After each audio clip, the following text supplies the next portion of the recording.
Ashver.com. Hello and welcome to Ashver.com. You are watching an interesting video on understanding the fear of flying, effective strategies to get you where you need to go.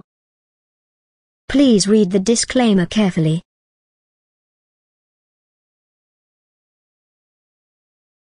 Many people have a real fear of flying. They become worried about the very thought of the experience. This is quite unfortunate. Travel by air is safe, fast, and usually the best way to cover long distances. It certainly is the quickest. Still, logic is hard to balance against the fear that people have. More miles are covered, with fewer accidents, in planes than in cars. This fact does little to comfort some people. Even the examination of odds can be useless against emotion.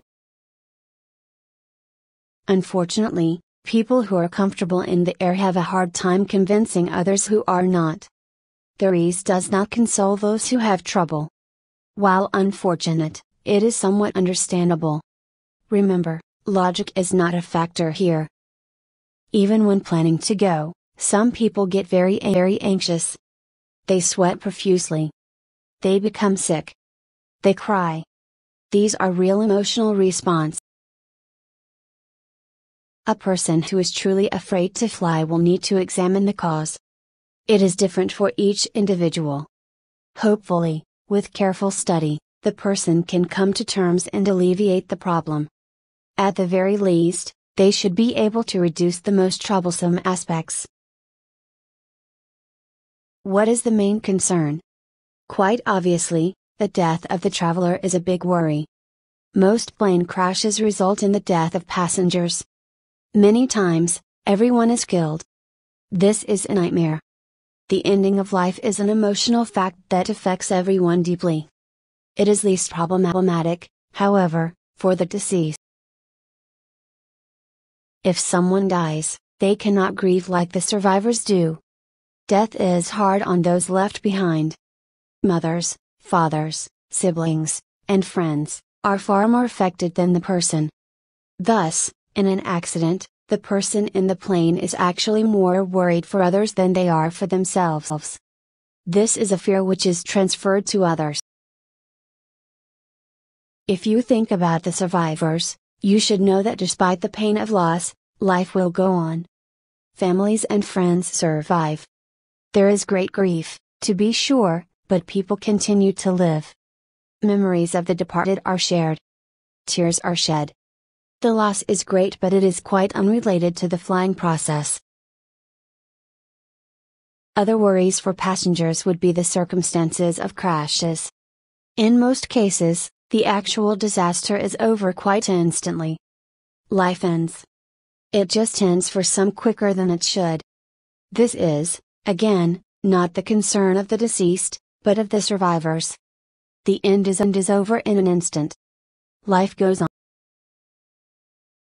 Rather than worry about the harsh realities of what could happen, you should worry about what you can do about it.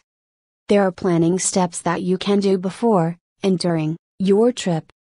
Plan as much as you can. This will keep you occupied, and it could help your chances if the unthinkable should happen. Many people actually survive the initial crash, but they die later, on the ground. There have been many cases where airplanes have come down, initially with survivors. Later, fire, or other mishaps, take lives that might have been saved. The key to increasing your chances of survival is to be aware of the circumstance.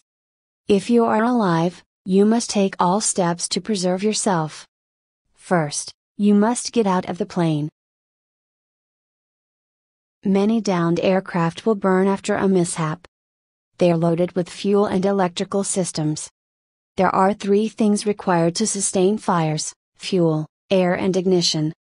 Fuel is present in tanks, even after long flights. Air is all around the fuel if tanks are ruptured. Ignition may happen from a spark. Destroyed electrical systems, broken wires, and other ignition sources may be in close contact to spilled fuel. Fires can result When you are on the ground, in an emergency, get out as fast as you can. This means that you need to find the exit.